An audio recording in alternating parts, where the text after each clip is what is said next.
He's wrote for Hustler, he's wrote for Playboy, and he's also performed at the world-famous Comedy Store. Rest in peace, Missy Shore. Give it up for Philip Tilley. Woo!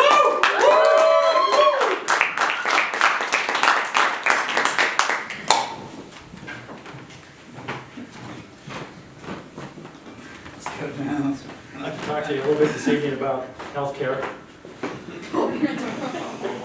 My doctor asked me if I knew why sperm was white and urine was yellow.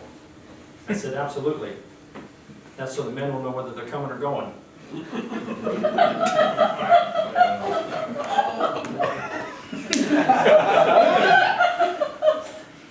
doctor asked me how my thyroid was doing. I said, well, it's hanging a little bit lower than the rest of my hemorrhoids. That's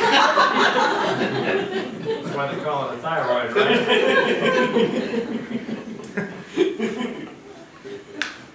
I was talking to a nurse the other day about the high cost of health care. I said, maybe you can tell me why it costs $40 for 2 Band-Aids. She said, hey, it was your idea to put them over my nipples.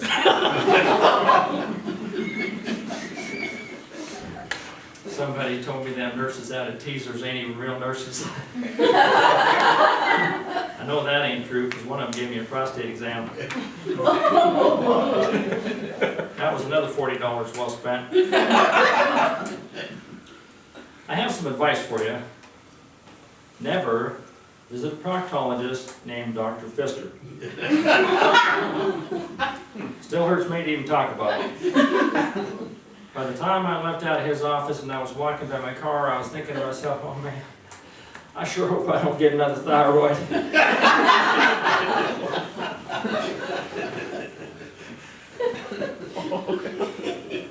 My doctor said I have the body of a 40-year-old, and it's true, I do. It's in a freezer in my basement. Kind of creeped me out that he would know something like that about me, so now I have a new problem. Not only do I have to get a new doctor, I had to buy a second freezer. Good news is, now I can visit the doctor whenever I want to. And he's cool with it.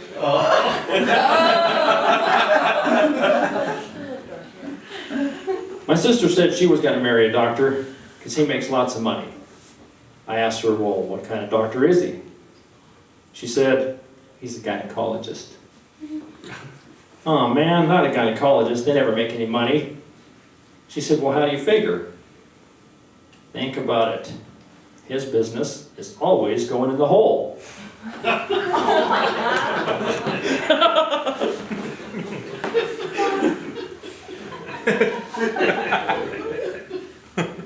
I was talking to my doctor about what sort of exercise a fellow my age ought to be doing. He said, well, Phil, the benefits of walking 3 miles a day are well documented. Why don't you try that for 30 days and then give me a call back? So, 30 days later, I called him back. He said, well, Phil, how's the walking going? I said, Doc, it's kind of a good news, bad news thing. He said, well, what's the good news? Well, the good news is I've been walking 3 miles a day and I feel great. He said, well, what's the bad news? I said, well, geez, Doc, it's been 30 days. I'm now 90 miles from home.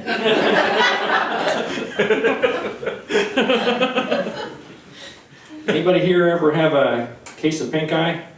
A couple weeks ago, I had to take my girlfriend to the doctor because she had a really bad case of pink eye. There was some white, goopy stuff oozing from it, and it was all swollen and pink. Apparently, that's what color your brown eye turns after being poked for half an hour. Oh my God. That probably explains the white goopy stuff oozing from it.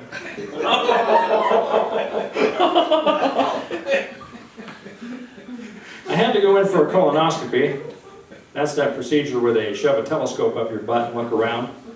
On the drive to the procedure, I wondered to myself, what kind of a person makes their living shoving telescopes up buttholes all day long? Now, Montana is the whitest state that there is. So when I got there and saw the technician was a black lady, I was a little surprised. I asked her, could you do me a favor when you're done? Could you please tell my girlfriend you didn't find my head up there? She said, listen, if I can see your anus with this telescope, I can see your hair. I said, well, do I get a discount for being funny? She said, oh, you better believe I'm going to make discount. She was a smart lady, and I like smart ladies, and she must have liked smart asses too, because she made my ass smart for 2 days.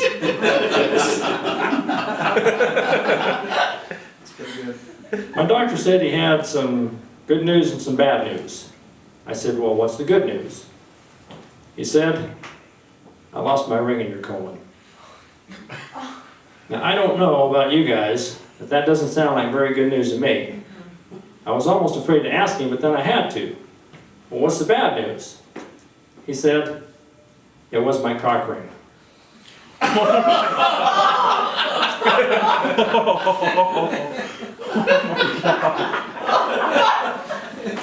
Just goes to show, you can never be too careful when some dentist says he wants to fill your cavity for free. Oh my God. That probably explains why he kept saying I had the whitest teeth he ever come across.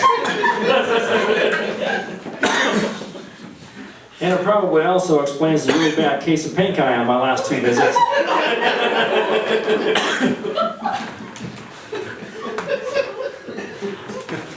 I'd like to talk to you a little bit this evening about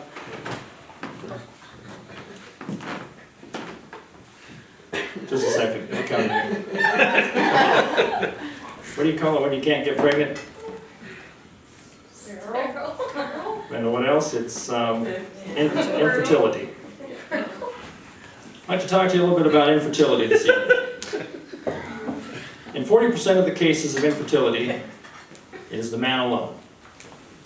In another 40% of the cases of infertility, it is the woman alone.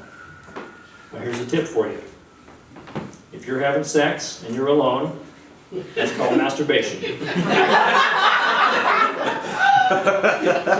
You don't get pregnant from masturbating. That's why we all do it. You've probably heard that statistic. 90% of everyone masturbates. The other 10% lie. 3 years ago when I became a Mormon, they told me I was no longer allowed to masturbate. So, I've been lying a whole lot more here lately.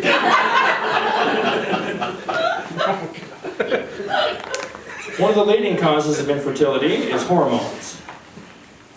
The hormone most responsible in men is low testosterone levels. Now, I know that in my own case, the testosterone in one of my testicles is lower than it is in the other. This is by virtue of the fact that one of my testicles hangs lower than the other.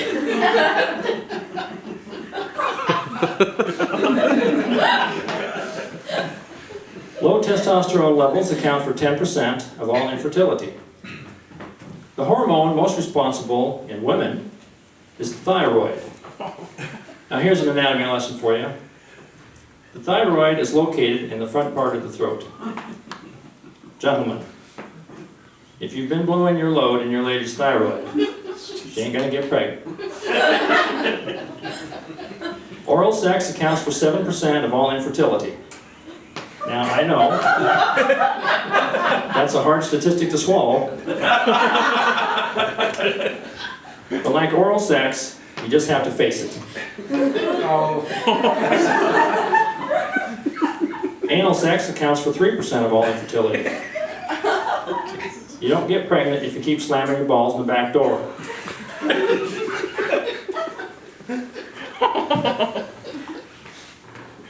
Well, I was married for over 20 years. People used to ask me, geez, Phil, what's the secret to a long marriage? Well, there's a lot of secrets. One of them is you have to learn how to listen to your spouse. When I first got married, my wife said that scratching my balls in public was embarrassing. I said, okay. From now on, I'll just do it myself.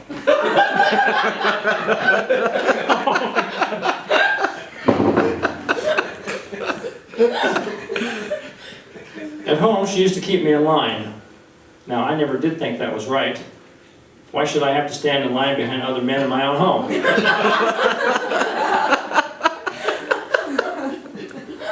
And you have to be forgiving.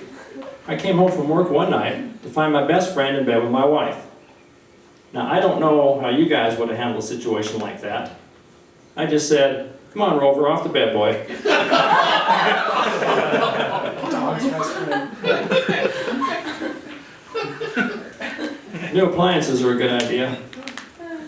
My wife wanted a new dishwasher. Stupid me. I came home with a dishwasher that was 20 years old. My wife was furious. Not only did the dishwasher not get the dishes clean, she only spoke Spanish. And she looked totally hot in a pair of cutoffs. It's amazing what you can find in the parking lot of Home Depot for $20. Oh my gosh. If she had a dildo before you got married, get rid of it. She didn't want me to throw it away, so I got creative. I made it into a doorknob for the front door. That way, I could grab a hold of it before coming inside. As it turns out, that was a terrible idea. I couldn't get any sleep. Neighbor lady was over banging on the door all night. That kind of gives a whole new meaning to a knob job.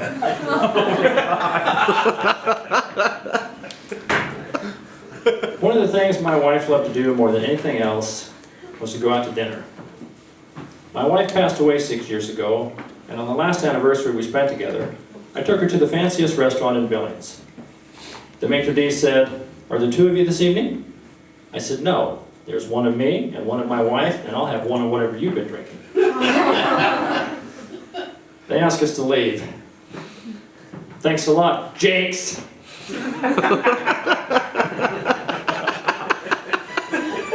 At the next restaurant we arrived at, my wife convinced me not. Upon returning to my own house, not wanting to take any of the offending critters inside, I stripped on the front step before going in to take a shower. But before I could get my house keys out of my pants pocket, my neighbor's dog bolted across the street, grabbed my pants, and took off. Now, I know it probably didn't look good. A naked man chasing a poodle around the front yard. By the time the neighbor lady came out, I was on one end of the pants, and the dog was on the other. The only thing I could think to say was, "Your dog tried to rape me." Thank God the dog had pants in his mouth and couldn't tell her I was lying. She went back in the house and came out with something that looked like a yardstick, only it was twice as thick. I thought, oh God, I'm in trouble now. So I just let go of the pants. The dog made a beeline straight towards her. As soon as it was within range, whack, whack, whack. She struck it on the head 3 times really hard. The dog let out a yelp, dropped the pants, and stuck his nose right in her crotch. She picked up my pants and she said, "There, you see how easy it was to control that dog? Would you like to give that a try?" I said, "Oh God, would I? Just promise not to hit me as hard as you did." You guys are a great audience. I'm Phil Tilley, the Bullshit King. Thank you.